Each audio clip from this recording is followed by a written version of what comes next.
Welcome everybody to this session on the women we leave behind. There are going to be three panellists, but the third panellist is unfortunately stuck somewhere over there on the bridge, and she'll come panting in at some stage. I'd like to welcome the two panellists who are already here, and I'll introduce them properly before each one of them speaks. But on my right is Andrea Mitelski, and on my left is Maria Ali-Adib Pravda. Have I got that more or less right? Beautifully. Thank you. And the third speaker will join us partway through. Thanks also to the sign interpreters who will be over on this side. So if anybody needs them, can you make sure you're sitting where you can see?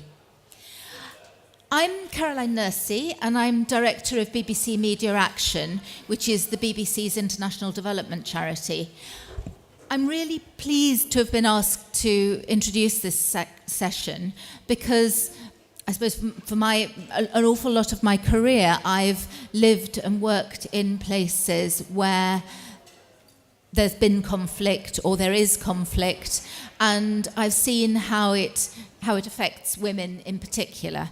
I lived for quite a while in Sudan and saw women in Darfur and women in the south, and saw what an amazing job they were doing to survive in those situations. And BBC Media Action works all around the world, but particularly in many fragile states, where we're working in Afghanistan with using drama, using soaps really, to try and get information to people that help them to think about how to live together, how to not step on landmines, a whole range of things. We're working in Iraq, we're working in many of the conflict situations in the world. So I think this is an extremely important topic. Many of the interventions we've had over the last decade and a half have come about because our government said that intervention was needed to stop human rights being undermined in Iraq, in Afghanistan. Has that worked, or has it made it worse? What about the countries like Syria, where we haven't directly intervened so far? Is that any better, or is the situation just as bad? So each of the speakers will talk for 3 or 4 minutes, and then we'll open it to the audience. So the bulk of the time will be a chance for you to ask them questions, make any comments that you have. I think that's probably the most exciting part of the event. So to start with, can I introduce Andrea Mitelski, okay, on my right, who works for Equality Now. And she has particularly worked on sexual violence and trafficking, things which many women face. And she'll be talking to us about what she's found through her work and what she's found through her studies, and what she can tell us about the situation of women. Okay, thank you very much. So just a bit about Equality Now. We're an international human rights organization, and we work on violence and discrimination against women and girls throughout the world. We take a broad approach to this, and so I'll also keep my 3-4 minutes a little bit broad.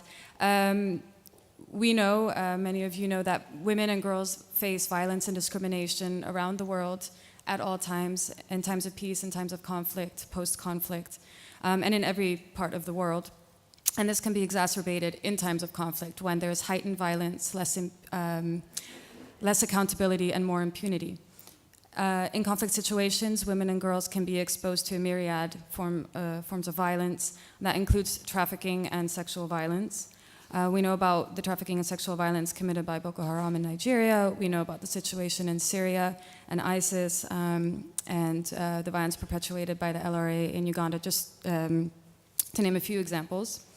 But women and girls who are fleeing these conflict areas are also at risk of these forms of violence.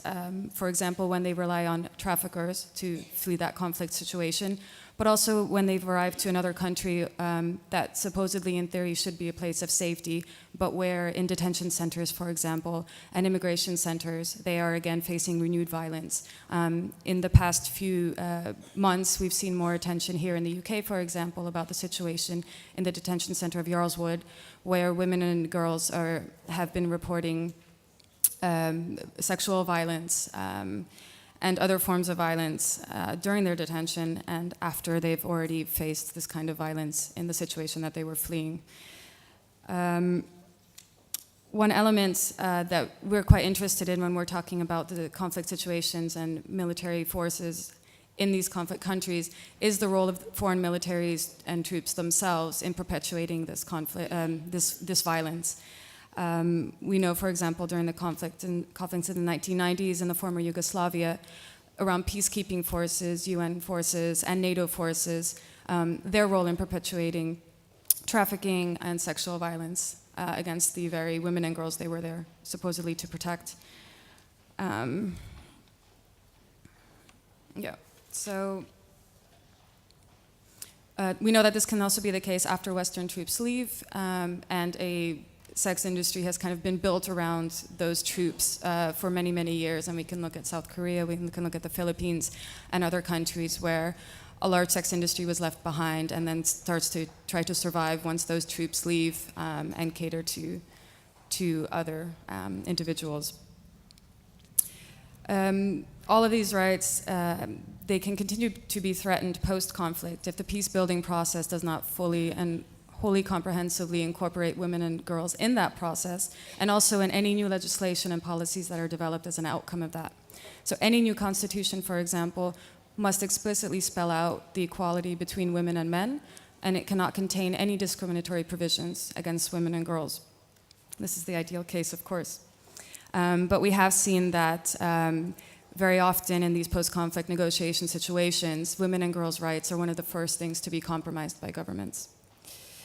The upside of this is, though, that post-conflict situations do present an opportunity to fix structures, laws, policies that discriminate against violence against women and girls, and this opportunity has to be seized.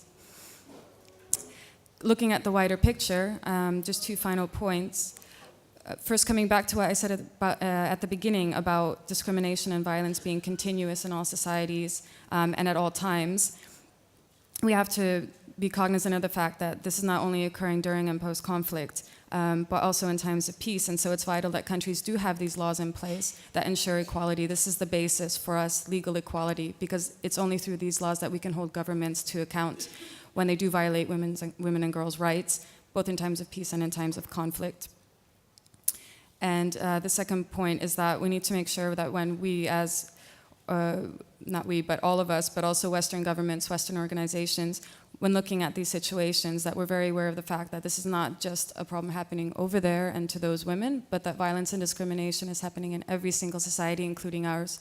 So it's about being aware, what do we need to fix also in our own countries in terms of legislation and in terms of policy. And part of this can be done through learning from the great amount of activism that's happening in conflict and post-conflict areas and women working for their rights there. Thank you. Thank you, Andrea. Our second speaker is Maria.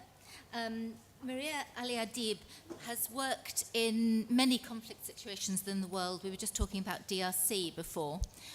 She herself is Syrian, so she's going to talk particularly about what's going on there and the conflict there. She's got a master's in development and is also studying for a master's in educational psychology. I am. Which is, an interesting combination and very relevant, I think, to the situation that that we see in many conflict situations where women and children are suffering from what's happened. To you. Thank you. Hi. So, I would like to talk to you about Syria, not so much the revolution, the war waged by a government against its own people, the fragmenting of the opposition, the occupation of swathes of the country by ISIL and other radical groups, the civilian casualties, and the terrors of war. I I do think that these last in particular cannot be underplayed. I think we need to hold in our minds the challenges and the agonies of living in a war zone. Take Rana, for example, who recently lost her 6-year-old daughter to a bullet in the head aimed at her by a sniper when she went out to retrieve a ball from an area she knew she probably shouldn't be playing in, but probably didn't know why. Millions have lost their homes, have lost their livelihoods, and struggle daily to find ways to feed their families. And there isn't really an obvious light at the end of the tunnel. No one yet knows how or when this conflict will end. But it is crucial, it is imperative, that when we think about what we can do for Syria, we dwell not on its victimhood, but on the extraordinary and heroic acts of ordinary civilians, of which there are countless examples. This panel is about how Western intervention has impacted the role and the rights of women. And the West has not, as we've said, yet intervened in Syria. Whether or not it ought to can certainly be debated, but what the international community, its public, and its governments have done is direct vast amounts of funding towards not only the 10 million refugees and displaced, but also towards helping to develop the burgeoning civil society which, now that the regime is somewhat distracted, is beginning to blossom. So I work for the Syria Campaign, and we work closely with a group called the Syrian Civil Defense, or the White Helmets. Operating in opposition-held areas, the White Helmets are ordinary people who, when the regime's barrel bombs began to fall, seemingly indiscriminately on civilian areas, set out with no tools and no training to essentially dig people out from under the rubble. But with funding from the public and governments of the US, the UK, other bilateral donors, the White Helmets are now a network of over 90 teams around the country of men and women trained in search and rescue, and they have more of the equipment they need to carry out their work. They're unpaid, they're volunteers, they're risking their lives every day to save those of others. To date, over 12,500 others, and 85 have lost their lives in the process in the field. And the war has made humanitarians out of ordinary civilians, heroes out of ordinary people. So what of the role of women?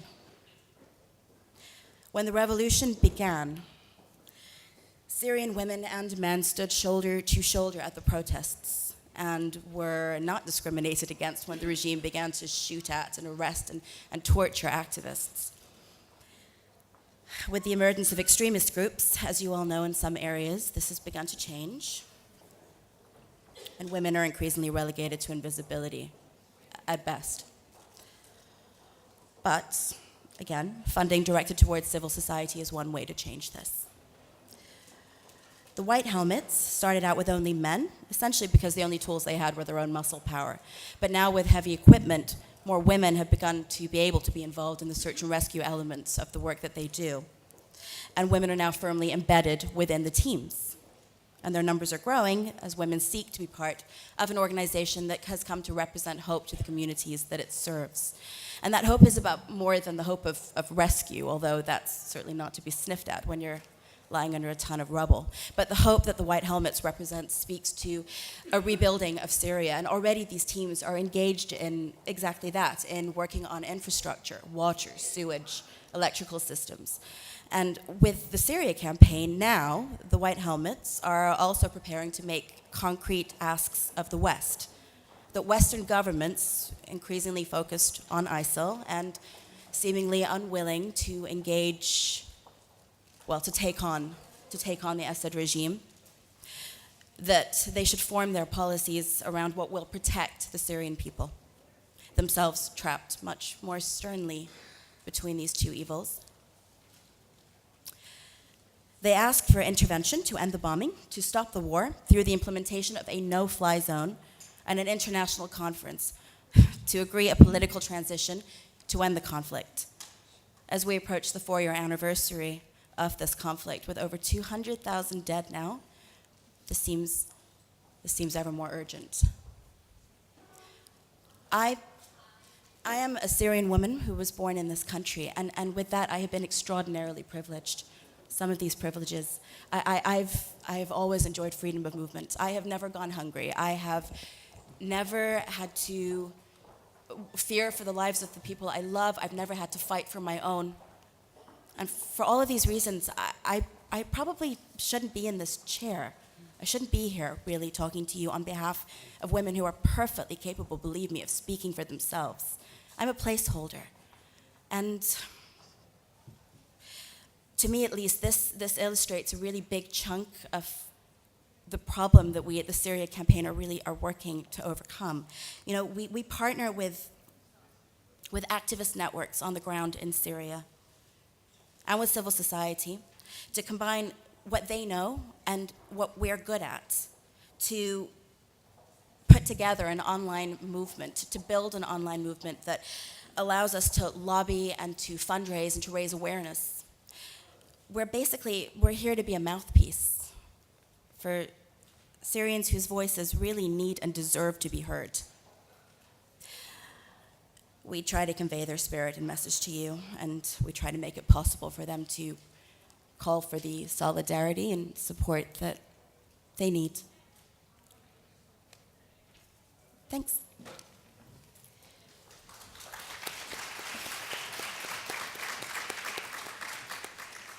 Maria, thank you. I know lots of people are wanting to ask questions from both of you, but if Ferouz has got her breath back, we'll go straight to you and then come back to questions for everybody afterwards. Ferouz Warede is Eritrean British and was actually born in the bush during the Eritrean-Ethiopian War.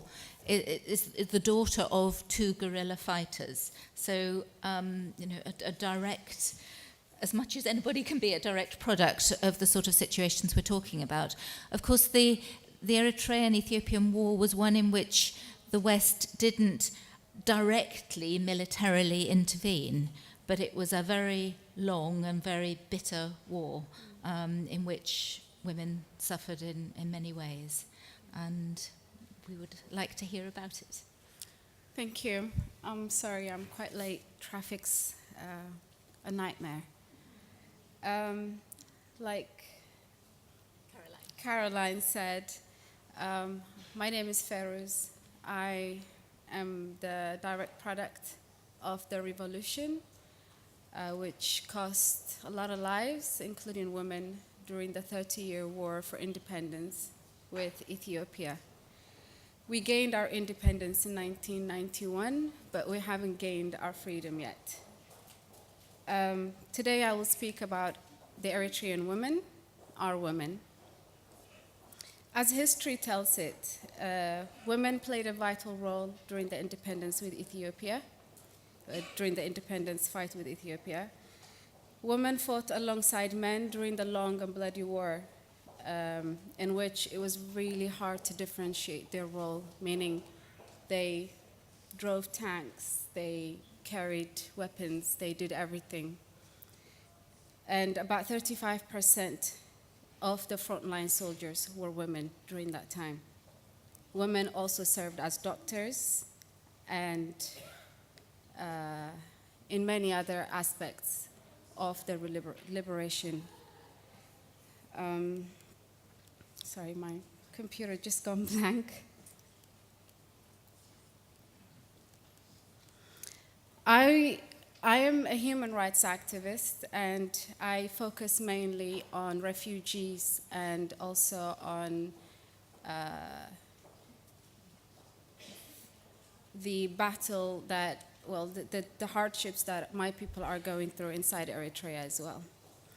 According to the United Nations Refugee Agency, some 3,000 Eritreans leave their country every month, fleeing the oppression conditions imposed by the dictatorial regime in Asmara, including the indefinite military service, religious and ethnic prosecution, as well as arbitrary arrest and detention.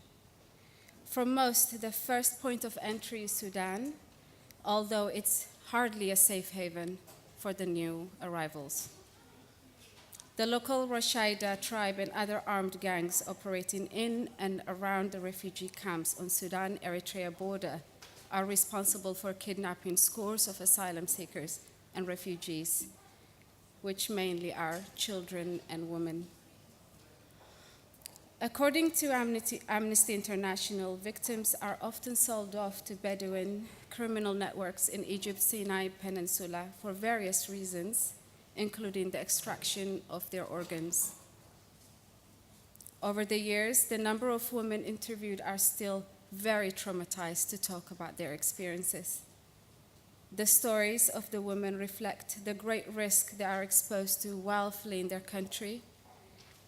They are dehumanized and abused by traffickers, and this have become a norm in recent years, which is quite sad. Despite the urgent for a regional approach to refugees, most Eritrean women who manage to make it outside find nothing but uncertainty at the end of the line, with no authority looking out for their well-being in the long term. Despite being a signatory to a number of international treaties on human rights, in reality, provisions to protect women's rights inside Eritrea are almost non-existent. With early marriage and domestic violence, besides economic hardships and repressions, the social and cultural hierarchy deprives women, Eritrean women, of equal access to land, resource, and most importantly, women have limited control over their lives as human beings. I have spoken to many women during my time as a human rights activist. Most recently, I went to Calais and spoke to the refugees struggling to enter the UK. What struck me the most during my trip in Calais, it was the fact that most of the people who were willing to talk to me were the men and not the women. The women literally ran away from me. But to the few that I have spoken to, their stories are so horrendous that I ended up crying with them. I met a woman who had no idea where her husband was. One morning 3 years ago, he was taken by the Eritrean authorities and he was never seen again. She has 5 children with him. She couldn't feed them. Therefore, she left the country with 3 of her children, leaving the 2. Along the way, she lost 1 child, killed by the Bedouin smugglers, and she is in Calais at the moment, trying to enter Britain. The life of this woman will never be the same because everything around her has turned upside down. There are many who share the same stories, and this makes you think the social fabric of our country is being ruined beyond repair. Thank you.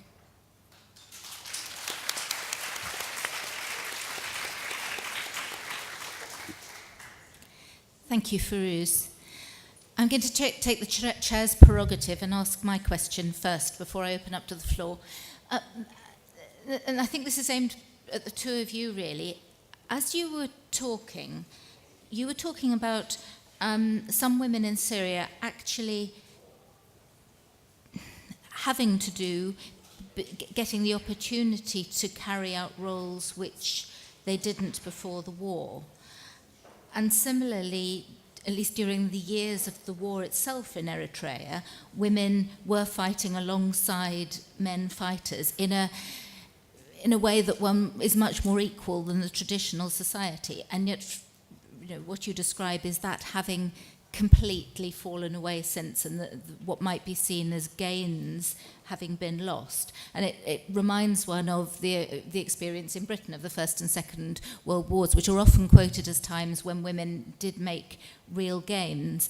Do you think that amidst all the terrible things that are going on in Syria, that there's anything that might be said to be good in terms of women gaining more rights and more reality of power? And in Eritrea, why do you think that that's fallen apart again? Do you want to go first? Yeah, absolutely. I mean, I think it's important to remember that the Syria, certainly the Syria that I am familiar with, and the Syria that I was just discussing yesterday with a woman who works with the white helmets. Before the war, really, women had a pretty strong role in society anyway, and certainly not just behind closed doors. I mean, education was strong amongst women in my country. We had more female pharmacists, for example, than we did male. Women took on traditionally male roles. A lot of women engineers, a lot of women architects, structural engineers, even typically something that physicists, physics teachers, for example.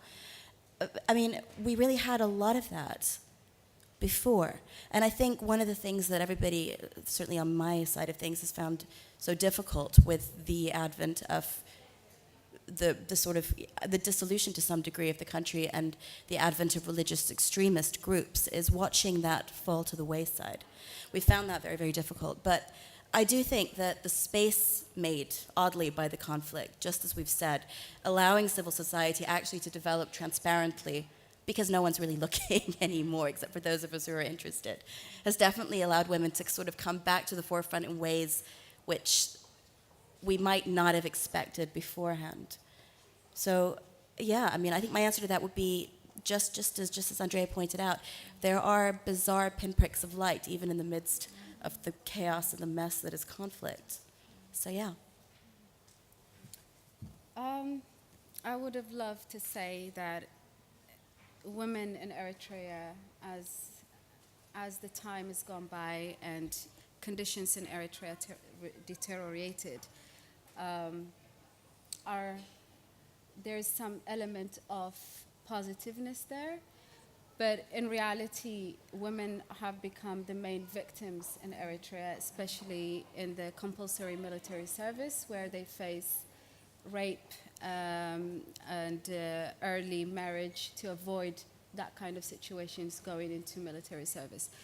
But on the other hand, the situation in Eritrea is creating a lot of strong women activists outside, and while the strong women activists outside, they are penetrating into Eritrea. So as we speak now, we have women activists inside Eritrea who are willing to go to fight the dictatorship alongside the men, and that would have never been possible, let's say, 10 years earlier, because the condition and the way the women were handled, either in the city or in the villages, were quite harsh.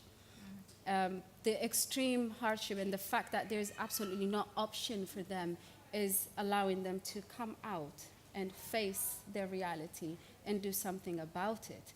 But it's very limited, it's very small, and we hope to see more of it in the future.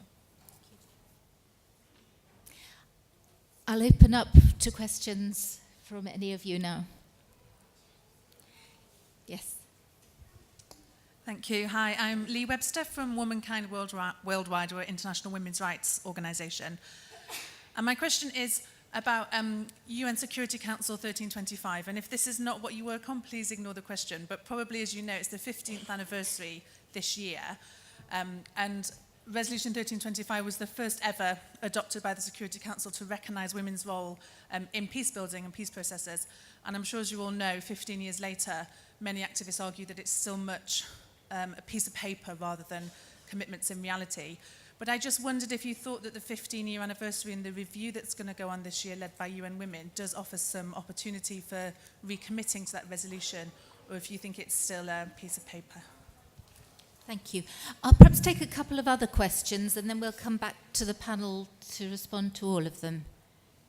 If anybody has anything else at the moment? Yes, sorry, and there. Hi, thanks to all the speakers. I just wanted to follow up on what Ferry said, and it's about the sexual violence in armed conflict, and what your opinion is, any of you really. What is it we need to do, we should do, to actually stop this thought of sexual violence as a tool, as a weapon of war? What is it we need to do? Thanks. Thank you. Andrea, shall we start with you, responding to any part of that you want to? Regarding the first question about 1325, I think just looking at the broader context in general of Security Council resolutions, any kind of UN treaties, any UN policies agreed by states. I mean, we see that it does come down to implementation, otherwise it is just a piece of paper. So 1325, like all the other agreements made, like CEDAW Convention on eliminating violence, eliminating discrimination against women, all the subsequent resolutions after 1325 meant to strengthen it and meant to really ensure its implementation. All of that does require constant review and constant pressure from women's rights organizations, human rights organizations, anyone interested in it, because otherwise it is just up to governments. And if that's the case, it doesn't always happen. So there needs to be that pressure from civil society to make sure that these are implemented. The reviews do need to happen. The Beijing Platform for Action is being reviewed this year as well. And each time we see there is constantly a threat of the watering down of these agreements, of kind of trying to opt out of things. So again, I think it does come down to political will, and a big part of that is the pressure from civil society. Regarding the sexual violence, I think just briefly overall, the impunity needs to be tackled, just like sexual violence outside of conflict, within conflict. First of all, if it is something that's dictated and it is a method employed by that particular force, whether it's state or non-state, then of course there will be a higher likelihood. So whether we can, ask militaries and ask rebel forces, oh, by the way, please don't rape, I'm not so optimistic about that. But if it can somehow be ensured that there is at least a little bit of accountability, that that once there is the peace process, or even during, that perpetrators will be held to account, I think that does make a difference. Whether that will eliminate it, I don't think so, but I think it might help to reduce it. Thank you. I mean, I echo Andrea's sentiments pretty much exactly. As far as the UN goes, yes, I do think there's always the danger that it is very little more than rather pretty words on a piece of paper echoed around the world, usually trotted out at this time of year.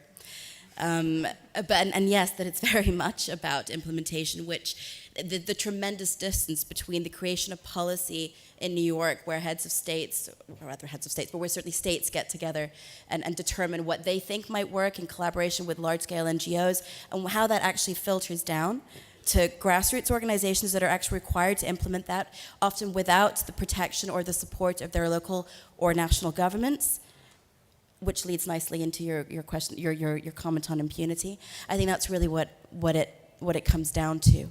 Grassroots organizations need to be empowered to be able to take these resolutions and to run with them. And so far, I mean, it's touch and go pretty much anywhere you look at. There's certainly plenty of hope for it. And I mean, you'll hear me say civil society a lot over the course of this conversation we're having. I'm a big believer in investment in people who do for themselves, and I think that's where the strength of it, the potential really lies. Insofar as how to stop sexual violence, well, as you say, impunity needs to be tackled.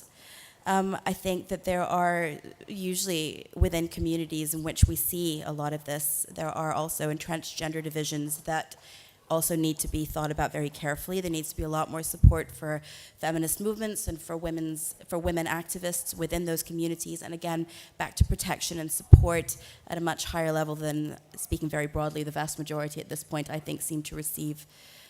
But wow, I wish there was a silver bullet. In regards to the UN, I pretty much agree with what they've said. And to your answer about the sexual violence, in Eritrea, it's a whole different level, because Eritrea is also known as the North Korea of Africa. So even our own special rapporteur was not even allowed to come in. The Commission of Inquiry established last June was not even allowed to come into the country, assess things themselves. So bringing perpetrators into justice is just not going to do. That's not going to work.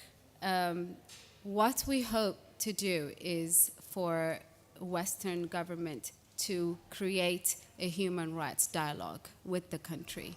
That is one step forward. If there is going to be any aid that's going to be given to Eritrea, there needs to be a human rights dialogue along line that. You cannot use the people and say, oh, well, we cannot ignore the people. We have to give aid when we know for sure that the people are the ones that are suffering the most, and aid is really not going there. We can see that the fact that the aid that is given is being sold in the shops, is being used in any other ways rather than going into the people who need it the most. So human rights dialogue with the country, and putting pressure on the country. And you as an individual, every single one of you can bring the issue of Eritreans into the priority by writing to your own MPs, bringing the Eritrea, keeping it in the bubble, basically. And remembered, because let's face it, Eritrea is quite a small country, and not a lot of people know a lot about it. Although the mass immigrants that are coming into our shores and to Lampedusa and Italy are Eritreans. And just recently, for that reason, we've been getting the kind of attention that we've been wanting for so long. But dialogue is the only way forward. Thank you.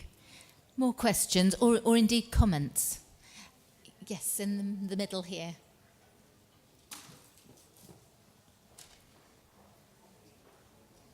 Hi, thank you. My question is, to what extent do you think it's important to keep a gender lens when analyzing conflict? To keep a gender lens. A gender lens, yes. And there was a question here, just to your right, just behind you, just here. Thank you, all three of you. You mentioned that female volunteers are now taking part of the White Helmets, and I was just wondering, is there a role to play for volunteers in Eritrea, and also in your experience, any examples where women as volunteers have made a real difference in conflict zones? What do you mean by... So volunteering to sort of support other women who have been affected or are living in conflict zones, is there a role that they could play in the same way that they've gone for search and rescue teams to dig up people from the rubble? You mean volunteers to go there, you mean? In country. In country. Okay. And we'll take one more in the front now and then come back to the panel. Hi, I'm just really interested. There's always a cry for Western countries to intervene in these conflicts or issues. I'm just interested why nobody ever talks about other countries who might be involved, who are in the neighbourhood. It's just a general question. There's always a cry to the West, and yet the West is decried for many other things. Thank you. Who wants to start?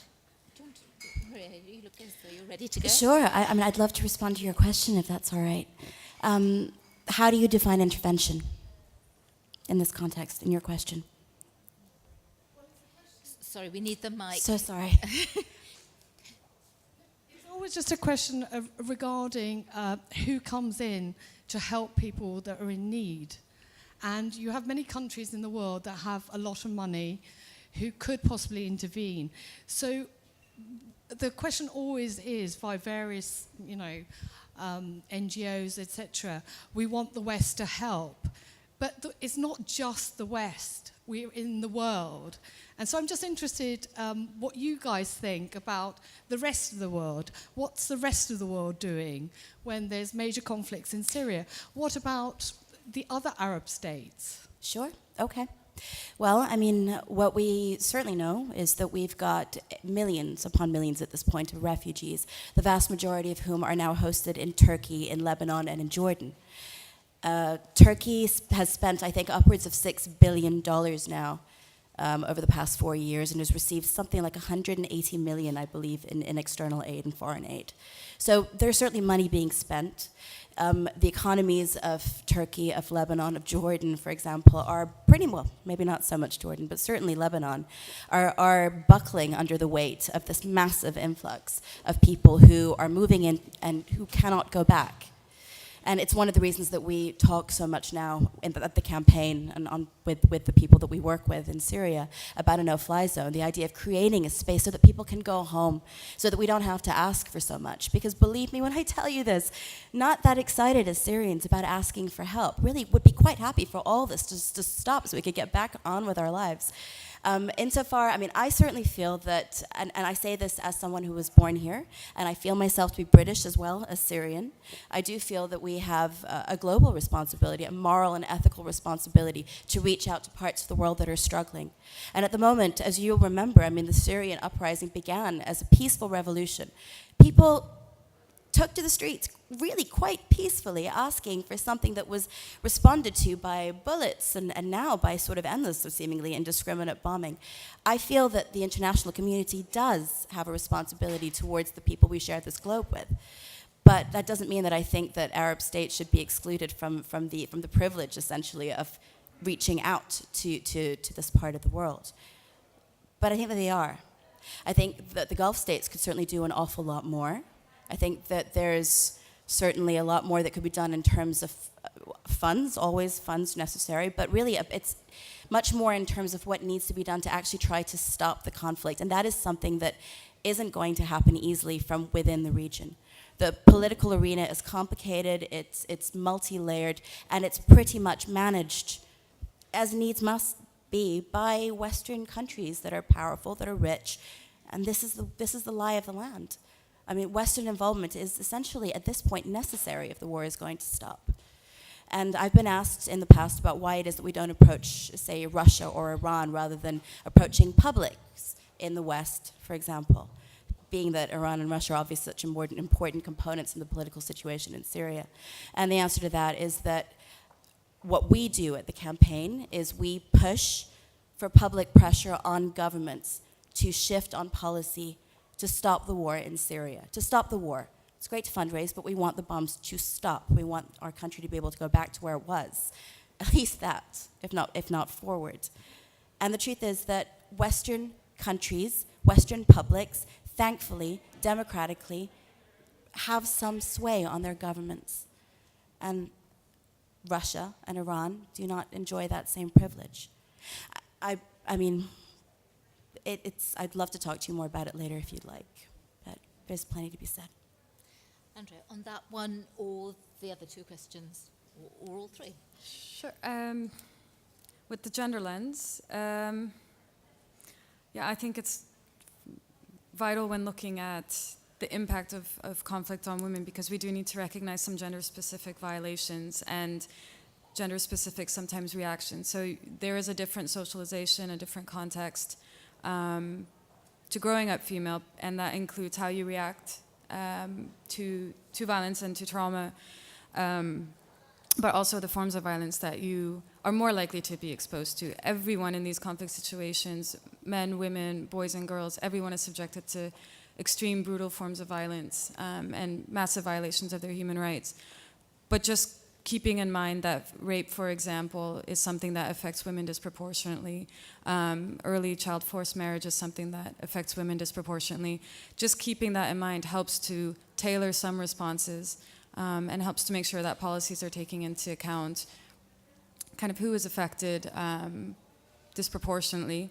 But of course, the gender lens does not mean that you are blind to violations and suffering that's perpetrated against everybody.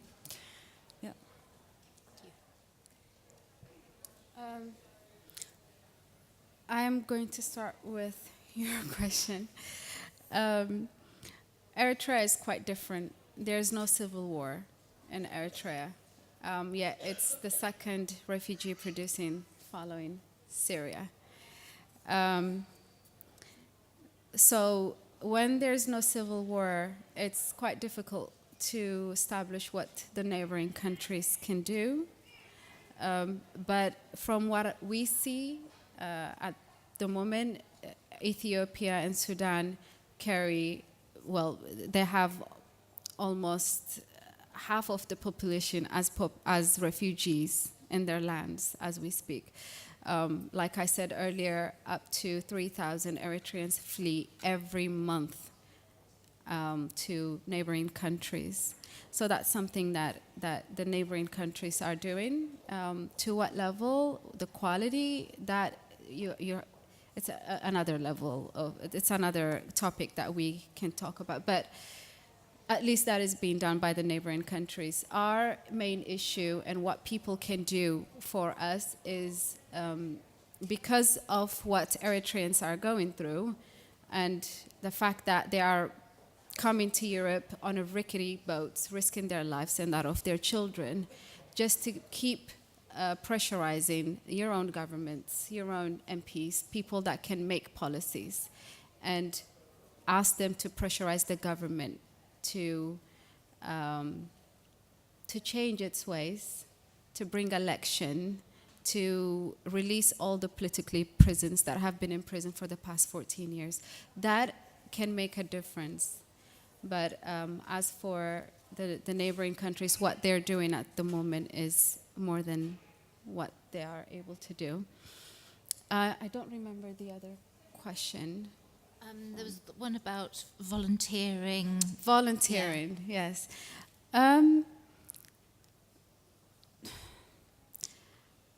It's very difficult because Eritrea is extremely closed. Extremely closed. There's no media that goes in and out. Even myself as an Eritrean, as we speak now, won't be able to go back in there, even if I wanted to volunteer. It is extremely isolated. So when it comes to volunteering and what you can do going back to Eritrea as a concerned human being will depend on your personal affiliations, whether you are affiliated with the opposition or not, and that will depend on whether you get a visa entry. Basically, there's no a method of how you can, the government hasn't made that available for people or made it easy for people to go and do something inside the country. Do you think people should go on holiday there? I mean, I'm asking that in terms of, does something like that help to open up? It was always one of the debates about Burma. Should we go on holiday or should we boycott it? I have been to Eritrea and it's a beautiful country. Well, their travel and tourism website is colorful.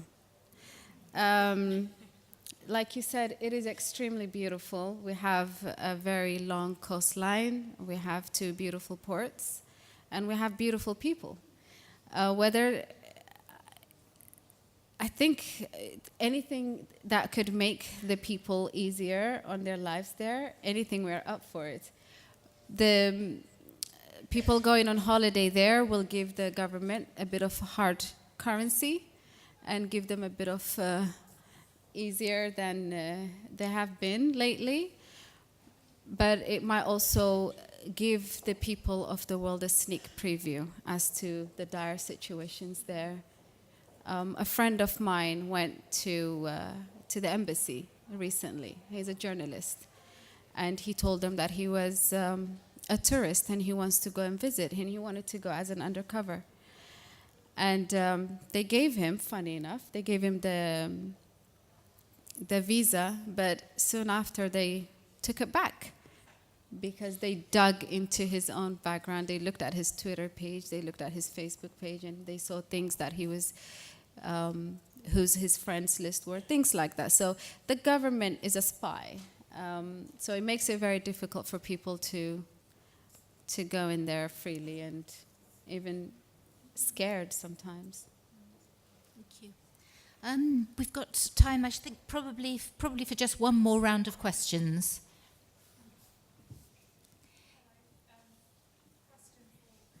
It doesn't. I don't think that's working, is it? Take that one. Do this one here first while you see if the mic's. Oh yes, do this one and then.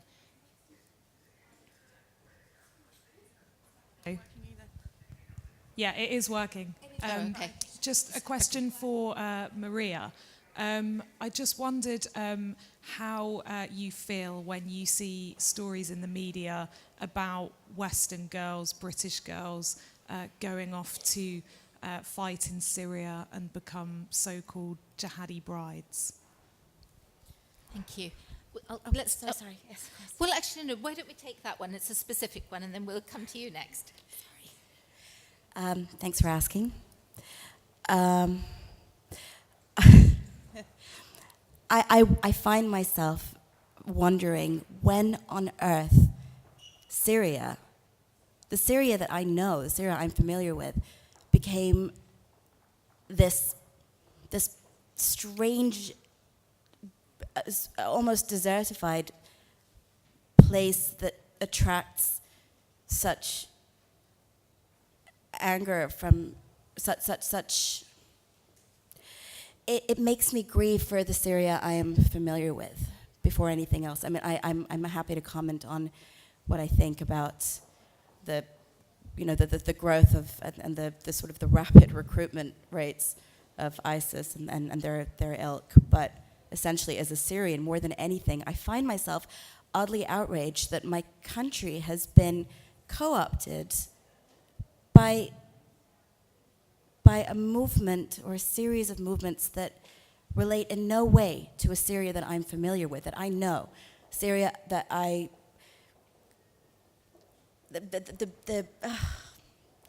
The Syria that my great-great-grandfather planted olive trees in. You know, the color of the sea, the smell of things, the sound of the bustle, the sound of early morning traffic, the particular sort of heat in the north where I'm from. My Syria has been stolen. It's been broken. And it seems to be attracting real danger to its cracks, to the cracks in it. And that's really how I feel. I'm not sure if that's what you were asking. If the other two want to say anything on that, we'll do it as part of the next round, if that's okay. Your question. Right. Actually, I'm quite glad that you got to say that. I totally agree on that. I've got in-laws in Syria, and I got to kind of see through them the Syria before the conflict. And I think people quite often underestimate how developed Syria was and how, of course, it had its problems, absolutely. But in terms of like people living on the ground, that how the life and society worked, and it really worked. So it's incredibly sad to see what has happened to Syria in that sense. What I wanted to ask about is that you mentioned that the issues on women and also rape used as a tool of war and etc. are often compromised in peace talks and peace negotiations, and I totally agree on that. So what do you think what we should do on a higher diplomatic foreign policy level that these issues won't be going first out of the room in that sense? And that's kind of my question. Thank you. Thank you. We can take a couple more questions if there are any. Fine. Andrea, would you like to respond to that one? Yeah, sure. So about the rights of women and girls being compromised post-conflict and during conflict, even if there's negotiation with more extreme parties, for example, or extremist parties. I think there as well, it can come down to, even if civil society is quite strong, women can very easily still be excluded. So just as women were participating in the revolutions themselves or in the conflict themselves, and we see that all over with the countries here, we see it with Egypt, with Afghanistan, not Afghanistan, but Egypt. But come the peace negotiations and come the rebuilding and the state building, somehow women are then completely excluded. And there can also be rollbacks. Some of the agreements made, that our organization was involved with women's groups in Afghanistan, for example, bringing together lots of women groups who were listened to during the process, and a lot of good things were actually put into first versions of new laws and of new agreements. And then suddenly, as negotiations went on, and the government was keen to appease more extremist parties, those were then dropped, for example. What can be done? again, there's a situation where you have relatively strong women's movement, for example, burgeoning but quite strong women who were very eager to participate. I made that clear, and were still ignored. There was Western influence, but the West was clearly not strong enough in making sure that those provisions were stuck to. Clearly, there was a lapse all around. Looking at Afghanistan in particular, that allowed the provisions and the legislation that was then finally agreed upon to just not be as gender equal as previous versions and as everyone had hoped. So I think despite that, it's not, again, we're talking about silver bullets. There are no silver bullets, unfortunately, for any of these issues, but things that can help. And that does include, I do think that international pressure does make a very big difference.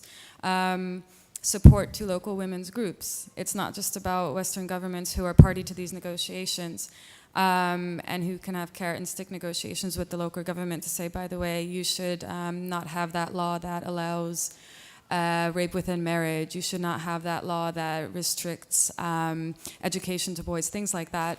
But you need concrete, real support to women's groups on the ground in those countries so that they can actively facilitate that process as well and participate in that process.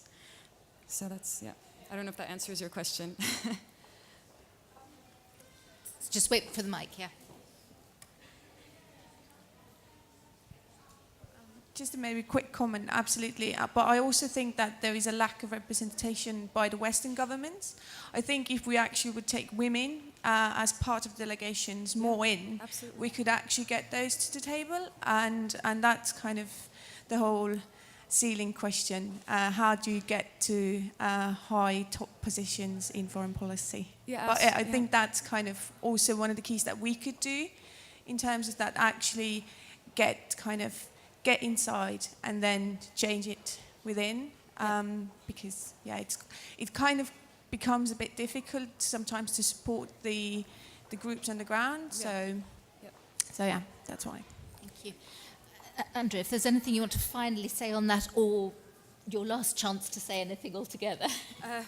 Sure, as a final note, I think just coming back to the two main points that I was making in the beginning. First of all, we need to make sure all across all societies, in times of peace and times of conflict, that the laws that we have in place do allow for governments to be held account pre, during, post-conflict in terms of women's rights, making sure that women's rights are ensured and that violations against those rights and violence are addressed. And the second point being that this does have to happen across all societies. This is not just a problem in conflict countries, this is a problem happening in our societies and all Western societies. Throughout the world, you have discrimination and violence against women and girls as a rampant problem. So it has to be addressed everywhere and at all times. Thank you. Maria. Sure. Syria will work really hard for itself. Given a little, it will run with what it's got.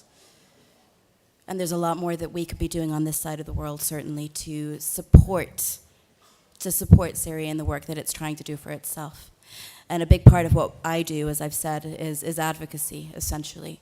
The Syria Campaign, we work with social movement building. We lobby and we pressure governments with the support of our wonderful public, our wonderful supportive Western public, our big-hearted Western public. And we build campaigns that are based on tested data, on strong intelligence, that are well-timed, and that speak to the heart of what's going on in Syria, as told to us by the people that we work with on the ground. There's a lot we can do. It's a slow game. We all have to pick the horse we back. But Syria will get itself out of this conflict sooner or later with the support of the international community.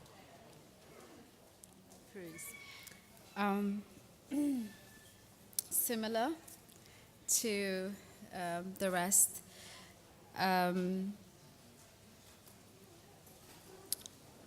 the best way for any nation to enhance its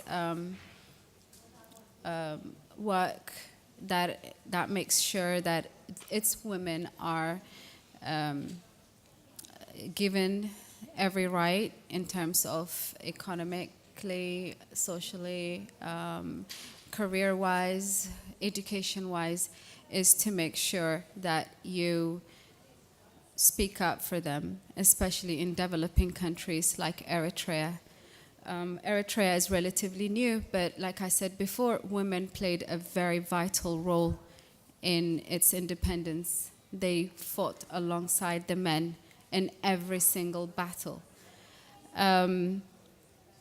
What you can do for any women in the world, actually, as it's International Women's Day, not only Eritrea, is to advocate on their behalf. Every little time that you have, keep the women that do pretty much and are capable of doing pretty much everything on your thoughts. Speak to the people that can make a difference. Speak to, if you are a writer, write about the women. If you are a speaker, unlike me, speak about the women. And make sure that women are your top priority, because we can make a difference, and we can make a very good difference that will change things in Syria, Eritrea, Burma, everywhere. That's my final note. Well, thank you all for coming, and thank you, the panel, for actually giving a sense to us of what we can do about it. It's so much of the intervention comes about because of a sense of, well, what else can you do except going to bomb people because things are dreadful? And I think that, you know, the greater understanding of the terrible things that are happening, but also a sense that actually, yes, there is something we can do about it, if only it is to understand what is happening to women in Eritrea now or somewhere else. That just taking the time to hear people's stories and learn, and then where we can to speak of it and to take the story forward, to encourage our government to be engaging in the human rights record, I think, on the human rights agenda you said earlier on. So thank you very much, Firuz. Thank you, Maria. Thank you, Andrea.